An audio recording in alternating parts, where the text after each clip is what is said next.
Band promoter Barisha হক যদি বামে যায় তো রুবায়েত ফাতেমা তনি অবশ্যই ডানে যাবে। কেন বলছি কথা, চলেন ভিউয়ার্স ঘটনার বিস্তারিত জেনে নেওয়া যাক। সকালে হার্ট অ্যাটাক করে বর্ষা চৌধুরী এবং তার হার্টে নাকি রিংও পরানো হবে এবং দুপুর 12টা 30 মিনিটে বর্ষা চৌধুরীর ভেরিফাইড ফেসবুক পেজ থেকে জানানো হয় বর্ষা চৌধুরী নাকি মারা গেছে। আর এই খবরটি বারিশা হক তার ফেসবুক পেজে পোস্ট করে যে বর্ষা চৌধুরী মারা গেছে। এমনকি বারিশা হক লাইভে এসে পর্যন্ত জানায় যে বর্ষা চৌধুরী মারা গেছে।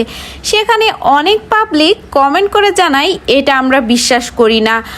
এমনকি বারিশা হকের কাছে বর্ষা চৌধুরীর ডেড বডি দেখতে চাই। সেই কমেন্টের রিপ্লে বারিশা হক দেয় যে আমিও ডেড বডি দেখতে যেতে চাই, তাদের আত্মীয় স্বজনদের সাথে যোগাযোগ করার চেষ্টা করছি।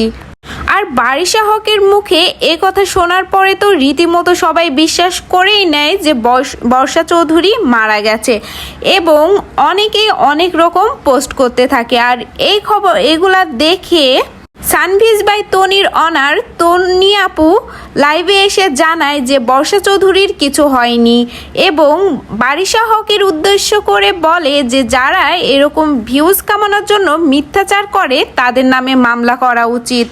তনি এও জানায় যে বর্ষা চৌধুরীর কিছু হয়নি, যদি বর্ষা চৌধুরীর কিছু হয় আমি তাকে সাপোর্ট দেব, আমি তাকে কিভাবে বেঁচে ফেরানো যায় সে চেষ্টা করব। মানে বোঝেন ঠেলা।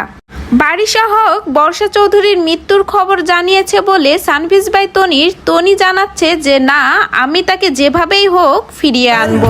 আপনারা এগুলা বিশ্বাস করবেন না এবং যারা এসব মিথ্যাচার ছড়াচ্ছে তাদের মুখে থু মারবেন। বর্তমানে তনি এবং বারিশা হকের সম্পর্ক যেন সাপে নেউলের মতো, অনেকটাই যেমন বুনো ওল তেমন বাঘা তেঁতুল। যেখানে বারিশ বর্ষাকে পছন্দ করে না সেখানে তন্নি যেন আরো বেশি করে বর্ষা চৌধুরীকে পছন্দ করে এবং বর্ষা চৌধুরীকে যেন সম্পূর্ণ সাপোর্টটুকু দেয় তনি। সো ভিউয়ার্স, এই বিষয়ে কার কি মতামত প্লিজ কমেন্ট করে জানাবেন। ধন্যবাদ।